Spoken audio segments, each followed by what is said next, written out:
ध्यान का मार्ग कठिन है। यह भीतर की यात्रा है जहां मन बार बार डगमगाता है, वासनाएं खींचती है और शरीर भी सीमित होता है। एक साधक जब चलना शुरू करता है तो उसके मन में यह प्रश्न अक्सर उठता है, क्या होगा अगर मैं बीच में ही रुक गया? क्या मेरी साधना का कोई फल नहीं मिलेगा? ठीक यही प्रश्न अर्जुन श्री कृष्ण से पूछते हैं और जो उत्तर उन्हें मिलता है वह केवल अर्जुन को ही नहीं बल्कि हर गिरते पड़ते साधक को उठाकर थाम लेता है। इस भाग में श्री कृष्ण वह दिव्य रहस्य खोलते हैं कि ध्यान में किया गया प्रयास कभी व्यर्थ नहीं जाता, वह जन्मों तक साथ रहता है और अगला जीवन उसी स्थान से शुरू होता है जहां साधना छूटी थी। ईश्वर हर सच्चे प्रयत्न को याद रखता है और वही योगी अगली बार या तो संतों के घर में जन्म लेता है या धार्मिक वातावरण में जागृत होकर फिर से अभ्यास करता है। अर्जुन उवाच आयति श्रद्धयोपेतो योगाचलति मानसः अप्राप्य योग संसिद्धिं काम गतिं कृष्ण गच्छति। अर्जुन बोले, हे कृष्ण, यदि कोई साधक श्रद्धा से युक्त होकर ध्यान के मार्ग पर चला परंतु उसका मन स्थिर ना रह सका और वह योग की पूर्ण सिद्धि को प्राप्त नहीं कर सका तो उसकी क्या गति होती है? इस श्लोक में अर्जुन उस गूढ़ शंका को स्वर देते हैं जो हर गंभीर साधक के हृदय में छुपी रहती है। अर्जुन अयति शब्द का प्रयोग करते हैं जिसका अर्थ है जिसका अभ्यास बीच में छूट गया, और श्रद्धयोपेतः अर्थात जिसने भावपूर्ण आस्था से आरंभ किया था। चलित मानसः उसका मन विचलित हो गया, वह या तो वासनाओं से घिर गया या संसार के कर्तव्य में उलझ गया या आत्मबल की कमी से साधना को पूर्ण ना कर सका। प्रश्न यह है कि क्या उसकी साधना व्यर्थ हो गई?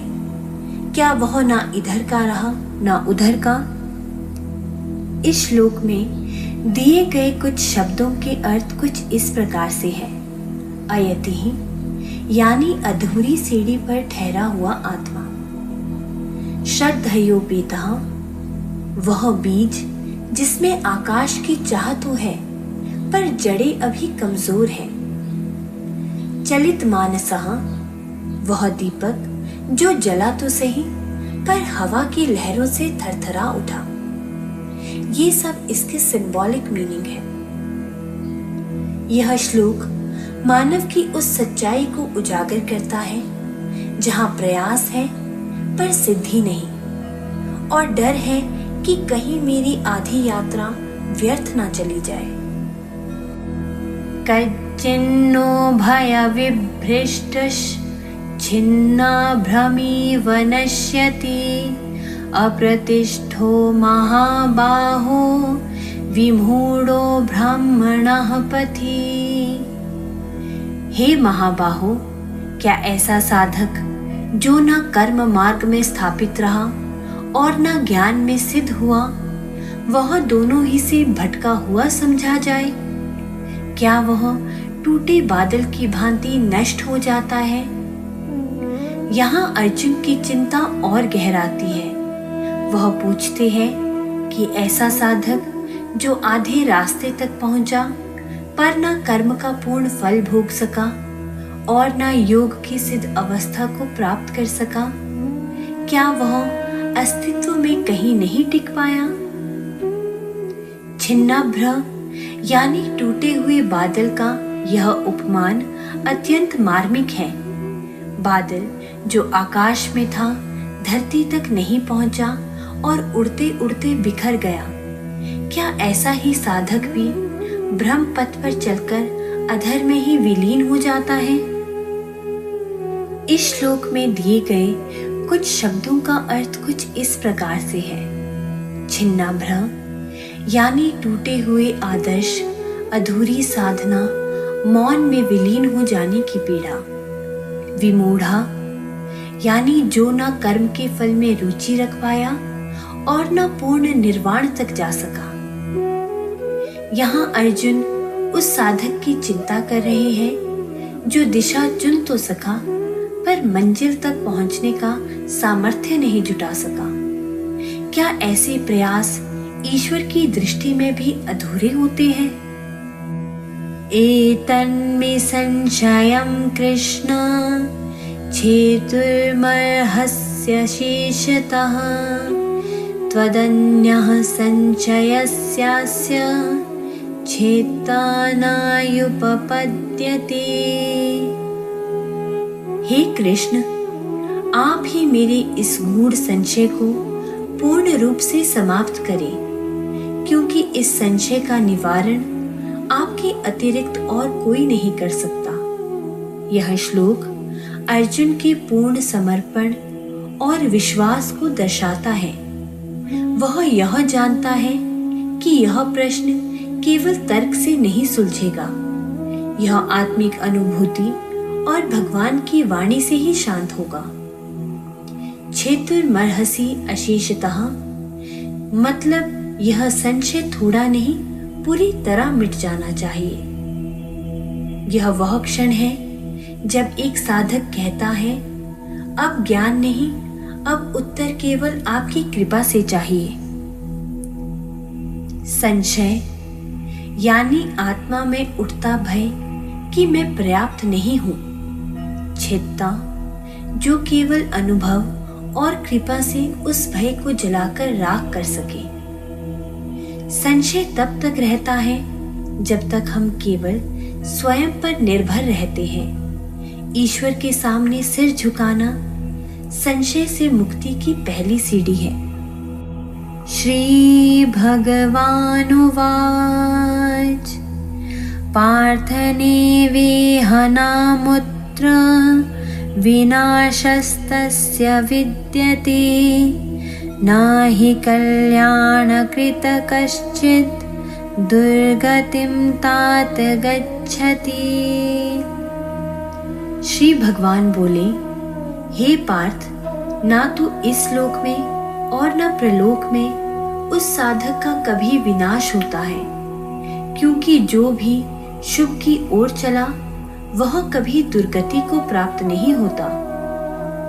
श्री कृष्ण का उत्तर केवल शांति नहीं देता, वह संरक्षण और प्रेम से भर देता है।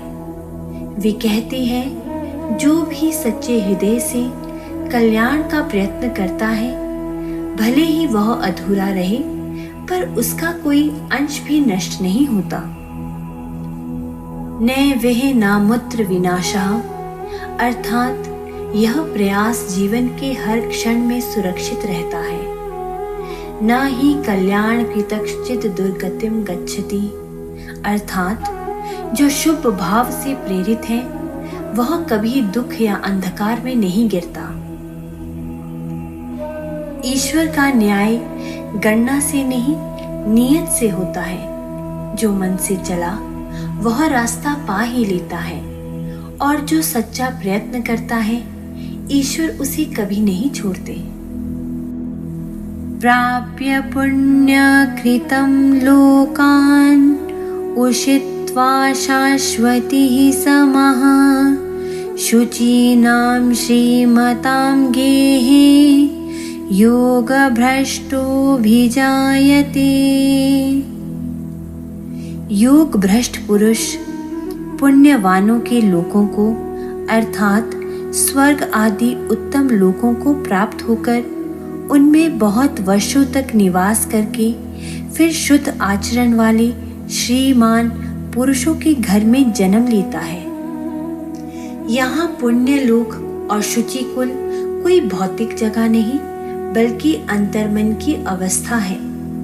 जिसने भले ही ध्यान में सिद्धि ना पाई हो पर उसके भीतर जो संस्कार जग चुके थे वे उसे शुद्ध विचार, उन्नत संगति और एक ऐसा जीवन वातावरण देते हैं जहां उसका ध्यान फिर से सहज रूप से पनपने लगता है। पुण्यलोक यानी मानसिक शुद्धि की अवस्था, शुचिकुल यानी भीतर का पवित्र भाव क्षेत्र।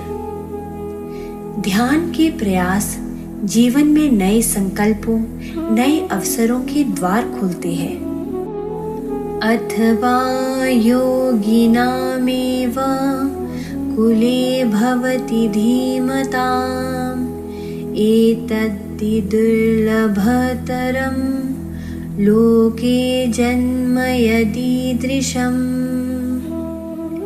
योगी नाम कुल का अर्थ है ऐसे मानसिक सामाजिक वातावरण में पहुंचना जहां व्यक्ति को आत्मिक गहराई, मौन और साधना की समझ मिल सके। यह कहीं बाहर नहीं बल्कि हमारे भीतर ही एक नया चरण शुरू होता है, जहां अब चेतना अधिक परिष्कृत होती है। यौगिक कुल का अर्थ है वह आंतरिक अवस्था जहां ध्यान अब संकल्प नहीं प्राकृतिक प्रवृत्ति बन जाता है। इस भाग में श्री कृष्ण ने ध्यान के मार्ग पर चल रहे हर साधक को एक दिव्य आश्वासन दिया है। अगर तुम ईमानदारी से साधना कर रहे हो तो तुम्हारा कोई प्रयास व्यर्थ नहीं जाएगा। अगर तुम अभी पूरे ना हो सको तो ईश्वर तुम्हें अगले जन्म में भी वही संस्कार देंगे।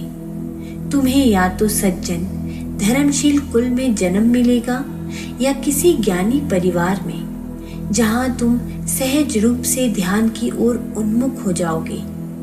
यह है भगवान की न्याय और करुणा से भरी व्यवस्था कि सच्चा साधक कभी हारता नहीं है। अगली और अंतिम भाग में श्री कृष्ण बताएंगे कि कैसे पूर्व जन्म का योगाभ्यास फिर से जागता है, क्यों सभी योगियों में भक्ति योग सर्वोच्च होता है और कौन है वह जो श्री कृष्ण को सबसे प्रिय है।